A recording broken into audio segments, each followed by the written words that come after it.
And welcome to my presentation of our paper, Universal Scalability in Declarative Program Analysis with Choice-Based Combination Pruning. This is joint work with Anastasios Antoniadis from the University of Athens, Neville Grech from University of Malta and Dedaub, and Yannis Smaragdakis. So, what is our work about? Choice-bound. It's basically a technique for tackling the scalability program that one typically encounters in declarative program analysis, and specifically Datalog. So what we do in a one-sentence summary is that we give you a way to limit the combination of certain combinations that you encounter in the analysis. And we found that it's a very effective technique, and it actually eliminates the scalability issues that you would encounter at the cost, of course, of some completeness. So first of all, what is Datalog? It's a logic programming language. So this means that algorithms are expressed using predicates and inference rules. And it's one key differentiation from other programming languages such as Prolog is that it's evaluated bottom-up. So the engine will take these facts and the inference rules, and it will try to prove everything it can until it reaches a fixed point. So here we have the classic hello world programming Datalog. We have the edge relation representing a graph, and then we have the reachable relation, two rules, implement those two rules. The first one is just the base case, and then the second one is the recursive case, where we basically apply a transitive closure over the edge relation.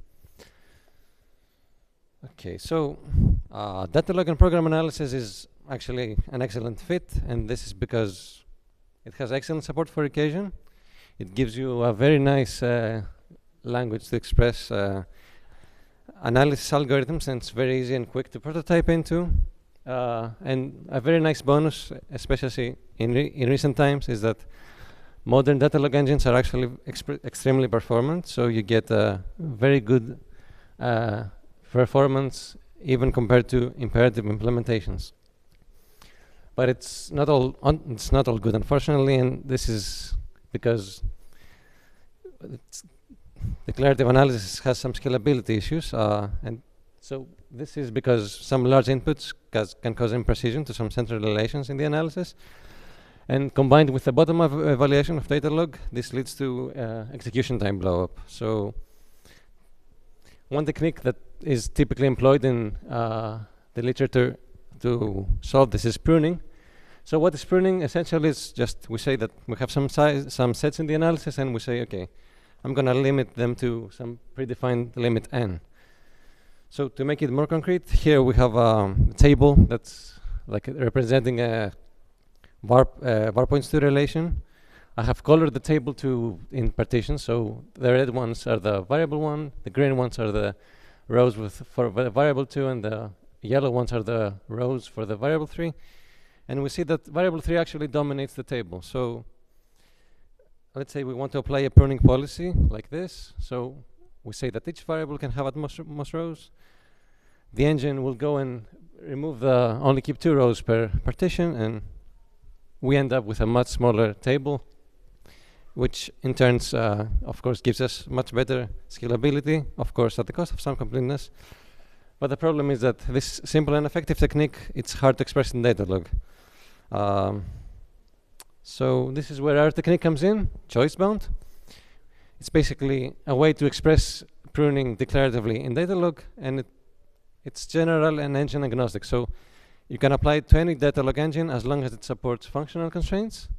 And specifically in our Souffle implementation, we make use of the choice construct. So just to a small note here, choice is the existing feature in Souffle. Choice-bound is our new technique. So quick intro in the choice construct. So here we have an example relation R, x, y, and then we say choice domain is x. So what does this mean? So in Souffle, the choice construct essentially extends Datalog with non-deterministic choice.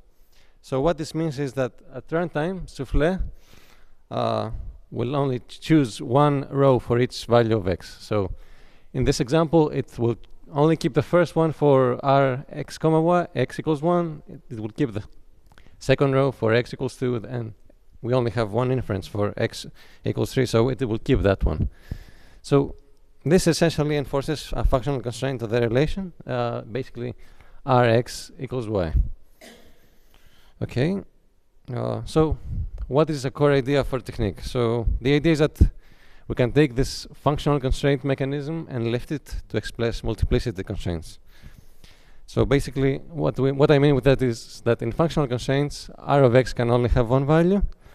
But what we want to express in order to basically have pruning is that we want to say that r of x can have up to n values. Okay, so how do we do this? So first of all, here's a more general relation Q, x comma y and a comma b. We start by declaring it as a function of x comma y. So the choice domain is x comma y. So right now this is very restricting in the sense that there is a unique pair in Q for x comma y. So we need to relax this a bit, and in order to do this we need to augment Q with an extra field I. So this extra field I we also included in the choice domain, so the function domain. And this is an extra degree of freedom that we can play around with. But okay, we didn't do anything special yet. What is this I? The key here is that this I is not an independent variable, but we actually compute it as a function over a comma b, so the codomain of the function. And then we take it modulo n. So let me iterate it again. So we take I is not like any variable. We take the actual codomain, we pass it through a hash function, so it becomes an integer, and then we take it modulo n. So I want to convince you that this actually implements multiplicity constraints. Let's see. So we had the initial version where it was just a function of x comma y, and I want to convince you that the transform version, both with the choice domain change and the inference rule change, that actually x comma y is a multiplicity constraint. So we start by observing that x comma y comma I is unique in the relation Q, and then if you also observe that I takes values from 0 to n because we take it modulo n, then we can infer that x comma y has up to n I values. But now we also said that I is not just any field, that it's a function over a comma b. So it follows from the above that x comma y has up to n values and a comma b values. So yay, we implemented the multiplicity constraints. So let's discuss a bit about our technique. So our technique is actually very easy to adopt existing code bases. So you can do a semi-automatic search and replace in your code base and introduce it with very little manual overhead. And it actually gives you a very nice language to explore this design space. So you have control over what variables you want to bound, so what fields you want to limit the combinations of. You have control over the limit, so how many combinations of these variables you want. And also you have control over the counting variables, so what fields of the relation are being hashed. So to make this a bit more concrete, let's take this classic var points to relation from the literature. So variable points to heap object under context, and with choice bound we have the ability to explore many different configurations with different trade-offs. So with this configuration, we can say that every local variable can point to at most 500 heap object context pairs, but with a very simple change in the configuration, we can have a very different algorithm, flavor of the algorithm, where we say that every local variable can point to at most 100 heap objects under the same context. So you see the flexibility that this framework gives you in terms of expressing different flavors of the same analysis. So let's go over the evaluation. So we applied choice bound to two existing large-scale frameworks in the analysis. So Dedaub, it's a Java pointer analysis framework, and symbolic value flow. And we evaluated it across three axes: performance, completeness, and robustness. And the main takeaway from the evaluation is that we get impressive speedup at the cost of some incompleteness and non-determinism. But it's not that much, as we will see. So specifically in Dedaub, we compared the default two-object analysis to our modified choice bound. This is the setup. I'm not going to stay too much on this. So first of all, the dataset. This is historically a very challenging dataset for dupe. And here we see that we get a very, very nice speed up to 57%, 57 times, with an average of 23. And I want to point out that the speed up, actually, this is a low, it's under approximation, because the speed up we see here is for time. We limit the timeout, the runtime to the timeout amount. So if we let the analysis run to completeness, we will get a much larger speed up. So in terms of completeness, we don't lose too much. We have a modest drop in completeness. So we compare the up method reachability. So we dropped from 63% in the default analysis to 59% to 60%. So this is expected. This is a pruning technique, but it's not that much. It's minor, and we also have the secondary cost of non-determinism due to the choice construct. So due to time constraints, I'm not gonna go into too much time here. So in conclusion, we present the choice bound, a flexible and powerful technique for declarative pruning in Datalog. We discussed the capabilities it offers to the analysis designer in terms of exploring the scalability and completeness landscape with our technique. And we showed that it's actually a really effective way to address the scalability issues of declarative program analysis at the cost, of course, of some completeness and non-determinism. Thank you very much for your attention. Questions? Oh, hi, very clear. So you talk about completeness, and I understand that you lose very little in completeness. But then there's also soundness. And so I know that people have opinions about soundness in your group, but do you run any risk of actually losing soundness that you would like to keep by cutting down on the sets? How do you define soundness? Because well, to me it means that. To me, soundness means that anything that could happen at runtime is captured by the analysis results. Okay, so I don't show it here, but part of our evaluation is that we also have in symbolic value flow, we have some vulnerability analysis. We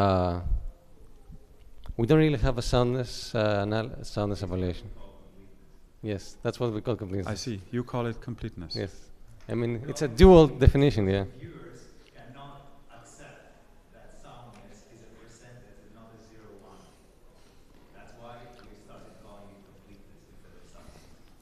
I need to think. I was not one of the reviewers. Better educated will give it its proper name. Hi, I have heard of answer set programming. Sorry? Have you heard of answer set programming? Yeah, I'm not that familiar, but yeah, I've heard of it. In my personal understanding, this is essentially what can be done in answer set programming. So the reason Datalog has no such general choice is that it's monotonic reasoning, but answer set programming is extending Datalog with non-monotonic reasoning. That's why they can have the generalized aggregates. You know aggregates in Datalog, right? Yes, I mean, we do have aggregates. So yeah, for but in Datalog is monotonic, and in answer set programming is non-monotonic. So you can do, I can showcase if you are interested in, but yeah, in my opinion, is essentially can be encoded in ASP. I'm sure that answer set programming is more general than Datalog, but the main selling point is that we can take existing implementations. Yes, that makes sense. Do a simple adaptation of the algorithm and get scalability gains. I'm not sure if I asked you. Yeah, I understand the motivation, but I personally don't think the choice bound is something new in that sense because ASP has such feature. Okay. I mean, okay. We can discuss later if you are interested. All right.